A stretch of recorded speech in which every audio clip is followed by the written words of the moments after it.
and welcome to The Print. Today we have with us a very special guest, senior congressman and Congress Working Party leader, Congress Working Committee leader, and who's been very closely watching Telangana. We want to find out from him how the Congress's prospects are in this state, and after 10 years, they look like some things are working in their favor. So let's find out more from him as to what is working for the Congress and where their challenges lie. So thank you so much for talking to us. Thank you. How's the campaign looking so far for you, sir? I think we had a very well planned, well strategized, well coordinated campaign in the state of Telangana. All our senior leaders were here more than once. They traveled to different parts of Telangana. We had our war room. We had senior leaders from different states camping here. Our entire organizational network in Telangana did their best. We knew where we are strong and we knew where we are weak. And whatever permutation combination had to be looked at during the elections has been taken care. I think in 3-4 list which we had, we exactly knew which are our candidates, which are very strong, and which are our candidates which are little weak, where we need to concentrate and all those things. And our political narrative was built up over a period of time. Corruption, anti-incumbency, non-delivery of the promises, non-delivery of the schemes and programs, and rule by a family, and having all the portfolios with major portfolios in a single family. All these things were explained to the people of Telangana. Over and above that, we also told them that it was Congress party which gave Telangana to the people of Telangana, and Congress party needs to get a chance to not only deliver, chance to see that Telangana prospers, it becomes a progressive state, there's lots of development. This was exactly the reason for why Telangana was carved out of the former Andhra Pradesh. So we did explain this to the people. People were very receptive, and we crisscrossed the state many times. All our leaders, second-rank leaders, now the 2 chief ministers after the elections in Chhattisgarh and Rajasthan, they are also here campaigning and camping here. So I think it was a well-knit and coordinated campaign that we had. I'm sure that this will bear fruits and we are going to win Telangana. So where do you think your challenges lie in Telangana, and what different are you doing from the Karnataka elections where you had a very sweeping victory? See, I think since Karnataka election is not very old, we just about 4-5 months back we won election there. We had a model in place. We did try and use that model for the state of Telangana. Obviously, every state is a different state. We had to bring some new things here. Guarantees and declaration for different sections of different communities here. And then also we have an emotional connect with Telangana, because it was Sonia Gandhi and Manmohan Singh who gave Telangana to the people of the state. So we highlighted that issue also. And then there largely it was campaigned by the people from within the state.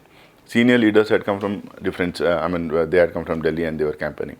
It was here largely people from different states came, Karnataka, Tamil Nadu, Maharashtra, and they campaigned here. We realized that being out of power and also having a slightly weak organization, we need to have a different strategy for this state. And we did carpet bombing of our leaders who went to every nook and corner of Telangana.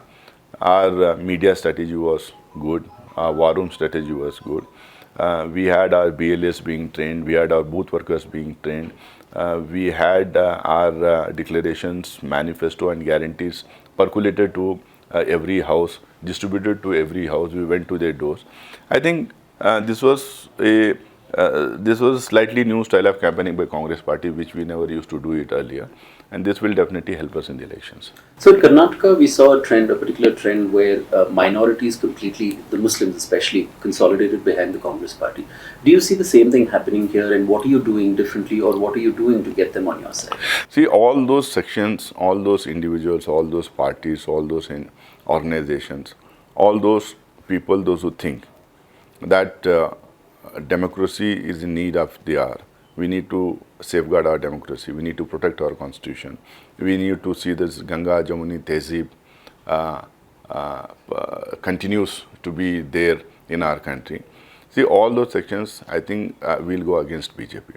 There are certain sections which are targeted by BJP in our society, and for whom there is a threat that this ideology will push them to become the second-grade citizens in our country. So definitely they will be not in a position to go and vote for BJP. They will definitely vote against BJP. But then you will have to have clarity. Who speaks for the different sections in our country? Which is the party and ideology which has given such a beautiful constitution? Which is the party and ideology which wants this diversity to prosper, the diversity to be celebrated in our country, which respects this diversity? Which is the party and ideology which says that every single citizen who is born in this country will have equal rights? That is obviously given by the constitution.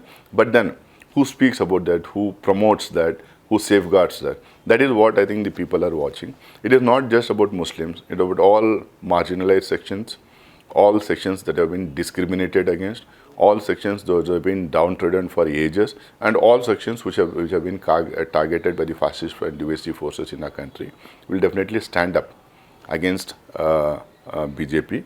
And also, I would say that there are people from every caste, every community, every section who are against BJP, who think that democracy should be protected.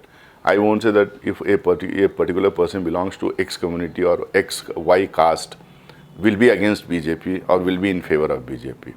Every person who respects democracy, every person who thinks that constitution has to be protected, every person who thinks that this beautiful diversity of our country has to be celebrated and protected will go against BJP, and that is what is happening in Telangana, because by now the people have realized that this is the party which divides our country. It is only Congress which gives the slogan of Bharat Jodo. So you also have a challenge from the MIM that for your minority consolidation. So how are you tackling that problem? See, we have been very bold and we have been very vocal. More than bold, we have been very vocal in that. See, majority communalism and minority communalism go hand in hand. Any sort of minority communalism will only help majority communalism. There is a party, there is an ideology which wants the state to be a majoritarian state, which wants the state to be a state based on religion, which wants a state to be dominated and hegemonized by majority community in our country. So any sort of minority communalism, any sort of minority consolidation, any sort of any sort of too much of vocal noises from one community will only help BJP, will only help that party which wants a majority in state here. We made people from minority communities, not just Muslims, Christians and other communities, we made them realize this and say this is what MIM is doing in the entire country. We are not, see, every party has a right to contest elections in a democracy. Anybody can contest. But if somebody is purposely trying to vitiate the atmosphere and polarize, and if that polarization is helping a party which wants a majoritarian state, that will only go against the party which wants a diverse state, which wants a diverse society to continue.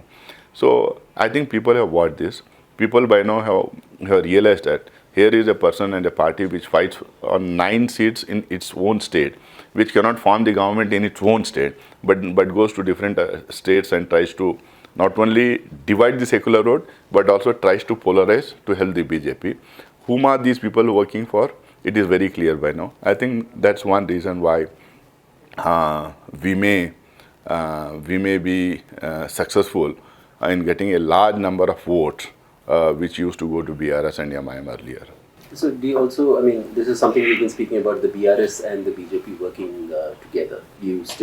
Were you able to convince this or put this message? See, there are so many things. One is that so many incidents happened in Telangana where KCR did not take a clear-cut stand.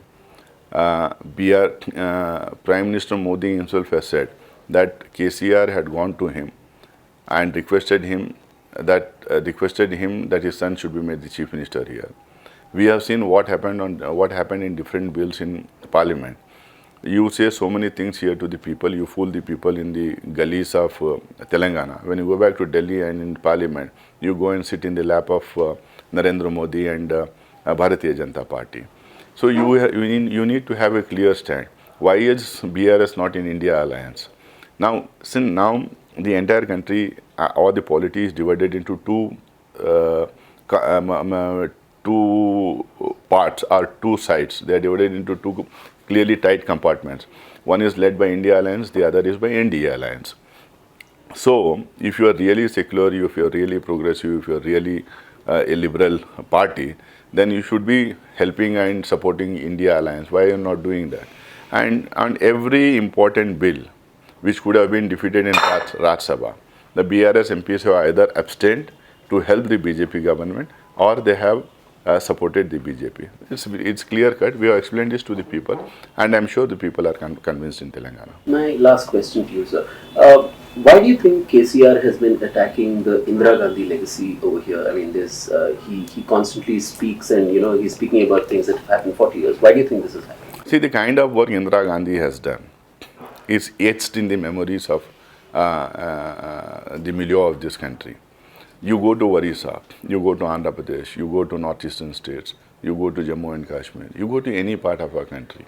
You speak about Indira Gandhi, you see the spark in the eyes of the people. That's the kind of message she had given. She had been, I think she has been immensely popular because of her pro-poor measures, whether it was bank nationalization, whether it was 15-point program, whether it was Garibi Hatao slogan, whether it was pension to old people. All these things are etched in the memories of the people.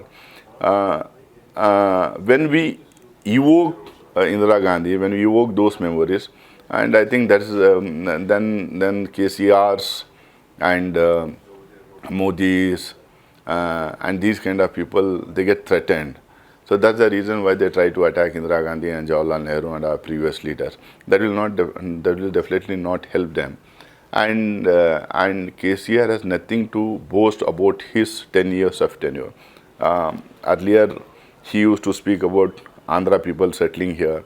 He used to speak about Andhra people taking over Telangana. But this election, he had to speak about the Congress past leaders and the present leaders because he knows that Congress is getting back to power.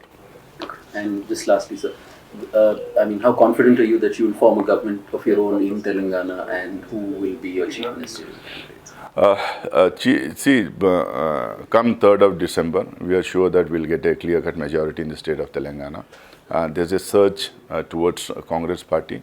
People from all caste, communities and different sections are moving towards Congress party. They have realized that this is a party which gives Telangana to the people of Telangana, and Congress party needs to get a chance to govern the state so that they can bring in the much talked about development by KCR and the other parties. This is exactly why we gave the state to Telangana, because we thought there's a lopsided development and there's nothing happening in this part of Andhra Pradesh. So people now realize that that Congress party, which gave us Telangana, needs to be given a chance because they have developed so many other states in the country where they are governed. So this is one part of it. Second, the moment we get back to power on 3rd, we will have our CLP meeting and observers will come, they'll take opinions, and through a well time tested process to which we go through in our party, we'll select our chief minister.